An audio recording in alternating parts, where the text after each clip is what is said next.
curiga ini pasti bom. Mari kita tanya sama kapten, Pandi katanya. Nah, itu makanya Pak Pandi nggak enak juga. Paginya didatangi Pandi si kapten, Cap, barang apa itu Cap? Ayo kita periksa, diajak Pandi, kaptennya meriksa. Ayo kita periksa Cap, barang itu Cap. Enggak itu uang sama emas, kata si kapten. Nah. Jadi si Pandi bertanya 2 kali, pertama kan paginya. Iya, pertama kan malam itu waktu disuruh malam ngangkat. Tanggal 13 ya. Nah, malamnya disuruh ngangkat. Jadi begitu diangkat si Pandi barang tuh, Pandi udah curiga, udah merasa nggak enak hatinya. Dibilangnya sama-sama yang mengangkat juga, kawannya si Guru. Apa barang apa ini bang katanya?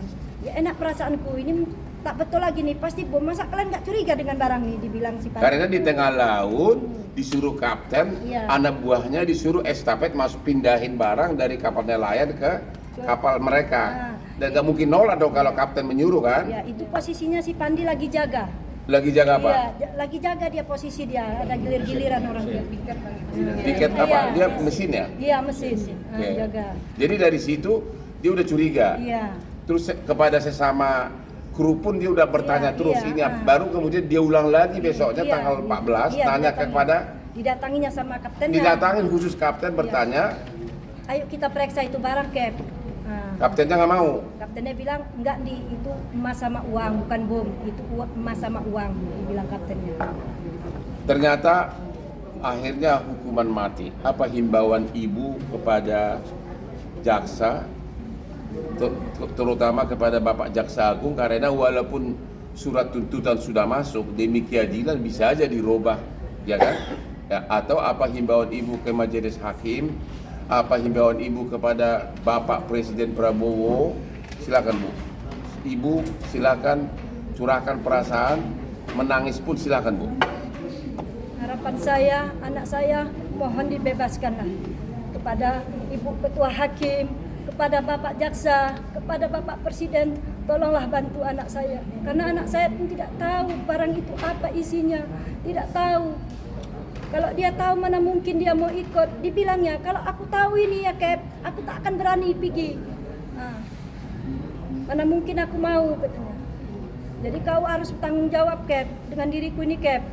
Sampai sejauh ini kalian bawa aku nggak tahu menau. Orang tua aku menyerahi sama kau Cap, bagus-bagus Cap.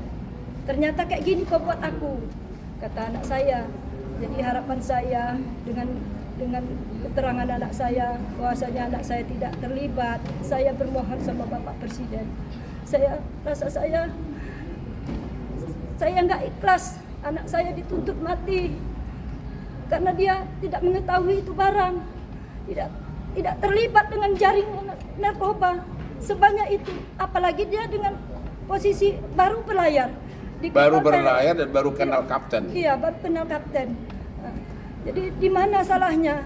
Makanya saya nggak terima anak saya. Dialah harapan kami, dialah kebanggaan keluarga, dialah tulang punggung kami. Cita-citanya terlalu berat sama adiknya, terlalu tinggi sama adiknya. Bahkan adiknya pun ditanggunginya. Gaji dia pun 2,5 juta sebelum naik kapal Thailand ini pun dikirimnya sama saya untuk bantu adik-adiknya sekolah. Jadi saya nggak terima anak saya begitu berat tuntutannya, sementara anak saya pun tidak tahu mengetahui apa-apa. Saya nggak mau anak saya dihukum mati, biarlah saya yang gantinya. Saya nggak ikhlas, saya rela, saya ikhlas, saya demi anak saya. Anak saya tidak tahu menahu, saya membesarinya hasil uang nelayan Pak. Bapaknya bekerja dengan hasil uang nelayan, bukan hasil uang narkoba. Kami pun tidak ada terlibat, keluarga tidak ada terlibat dengan jaringan narkoba. Boleh ditanya Pak sama masyarakat kampung saya, bagaimana kelakuan anak saya di kampung itu. Boleh ditanya Pak. Tidak ada anak saya mengikuti jaringan narkoba sebanyak itu Pak. Makanya saya bermohon dengan Bapak Presiden, Bapak Prabowo, tolonglah bantu saya. Saya orang yang tak punya, orang susah. Kemana lagi saya minta tolong, kecuali sama beliau. Hanya dialah harapan saya satu-satunya kepada Ibu Hakim. Saya mohon, anak saya tidak bersalah, tidak mengetahui itu barang. Jadi macam mana lagi saya mau mengapahi anak saya pun tak tahu lagi kata-kata apa lagi mau saya bilang. Terima kasih. Bapak ada ucapan, Bapak kandung dari terdakwa? Ada mau ngomong apa, silakan. Assalamualaikum warahmatullahi wabarakatuh. Misi saya sebagai orang tua Pandi, terdakwa Pandi Ramadan. Saya bermohon kepada Bapak Presiden, tolonglah anak saya dibebaskan. Anak saya tidak tahu apa-apa. Dia dijebak itu Pak Presiden. Sekali lagi lah Bapak Presiden, mohon kepada Bapak Presiden, tolonglah bebaskan anak saya. Dialah satu-satu tulang punggung kami, tulang punggung keluarga untuk cari makan kami. Dialah yang membantu saya, Bapak Presiden. Dan dia masih ada adik-adik untuk disekolahkannya. Oke. Jadi itulah tangisan dari bapak dan ibu ini yang memang baru beberapa hari, kaptennya pun baru kenal, dan narkobanya hampir 2 ton. Hampir 2 ton. Jadi kalau itu mungkin cuma 1 kilogram, bisa dimaklumi lah ini hampir 2 ton. Jadi ini permainan kelas berat, bahkan kapalnya pun kapal berbendera Thailand, bukan Indonesia. Ya, dia pertama kali ketemu pada saat berangkat 1 Mei 2025. Jadi melanjutkan dari himbauan dari orang tua kandung dari si calon dihukum mati ini, saya pun sangat menghimbau kepada Bapak Jaksa Agung agar tolong diturunkan tim untuk mengeksaminasi apakah, karena apapun namanya surat tuntutan pun bisa dicabut kok demi keadilan, kenapa enggak? Demikian juga kepada Majelis Hakim di Pengadilan Negeri Batam dan juga nanti Ketua Pengadilan Tinggi Kepri agar benar-benar mendengarkan tangis dari orang tua korban fitnahan ini. Dan yang terakhir kepada Bapak Prabowo Subianto, saya kenal Bapak adalah kliennya Hotman Paris selama 25 tahun. Ya, Bapak tahu saya tidak pernah mengejar kepopuleran karena memang saya sudah populer.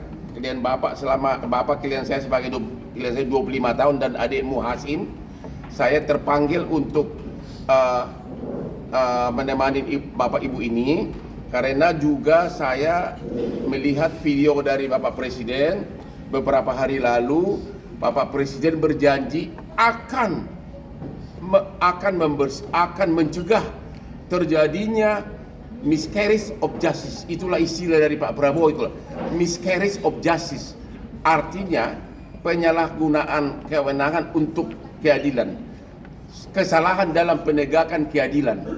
Pak Prabowo berjanji akan mencegah adanya miscarriage of justice di negeri ini.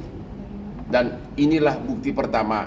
Dan saya yakin Bapak Prabowo, 290 juta penduduk Indonesia mendukung ibu ini. Ya, benar ya Pak? 290 juta penduduk Indonesia kemungkinan besar saya yakin ikut menghimbau kepada Bapak Prabowo agar mempergunakan kewenangannya untuk mencegah anak ibu ini masuk ke tiang gantungan. Terima kasih Bapak Prabowo. Ada pertanyaan silakan. Ya, Pak, mungkin boleh disampaikan. Siapa namanya? Namamu siapa? Gerald dari Tribun. Oke.